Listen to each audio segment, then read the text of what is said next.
जन्मदिनमिदम् अयि प्रिय सखे शन्तनोतु ते सर्वदा मुदम् प्रार्थयामहे भव शतायुषी ईश्वरः सदा त्वां च रक्षतु प्रार्थयामहे भव शतायुषी ईश्वरः सदा त्वां च रक्षतु पुण्यकर्मणा कीर्तिमर्जय जीवनं तव भवतु सार्थकम् पुण्यकर्मणा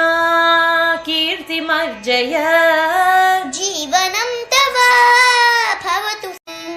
जन्मदिनमिदम् अयि प्रिय सखे शन्तनोतु ते सर्वदा मुदम् प्रार्थयामहे